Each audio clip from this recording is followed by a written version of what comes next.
দপ্তরের পূর্বাভাস অনুযায়ী দক্ষিণবঙ্গের কিছু জেলায় সোমবার পর্যন্ত বৃষ্টি হতে পারে, তবে তারপর আর আপাতত বৃষ্টির সম্ভাবনা নেই। তাপমাত্রা আবার বাড়তে চলেছে। তীব্র দহনের পর স্বস্তি এনে দিয়েছিল বৃষ্টি। গত কয়েকদিনে দক্ষিণবঙ্গের জেলাগুলিকে প্রায় সর্বত্রই কমবেশি বৃষ্টি ঝড় হয়েছে, যার প্রভাবে কমেছে তাপমাত্রাও। কিন্তু বৃষ্টির এই স্বস্তি সাময়িক ছিল। আলিপুর আবহাওয়া অফিস জানিয়ে দিল, স্বস্তির দিন ফুরিয়ে এসেছে, আবার গরম পড়বে, তাপমাত্রা বাড়বে বেশ খানিকটা।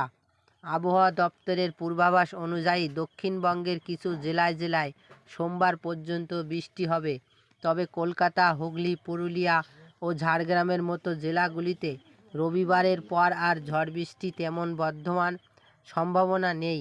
সেই তালিকায় আছে বাঁকুড়া, পশ্চিম বর্ধমান, পূর্ব বর্ধমান, বীরভূম, মুর্শিদাবাদ এবং নদিয়াও। এই জেলাগুলিকে রবিবার বজ্রবিদ্যুৎ সহ বৃষ্টির সম্ভাবনা থাকছে। সেই সঙ্গে বইতে পারে ঘন্টায় 40 থেকে 50 কিলোমিটার বেগে ঝড়ো হাওয়া। সোমবার থেকে আবার শুকনো আবহাওয়া থাকবে বলে জানিয়েছে হাওয়া অফিস। তবে আজকের আবহাওয়ার সর্বাধিক তাপমাত্রা ছিল কলকাতা সহ পার্শ্ববর্তী জেলাগুলিকে 32 সেলসিয়াস। ক্যামেরায় রফিকুজ্জামান, RM নিউজ।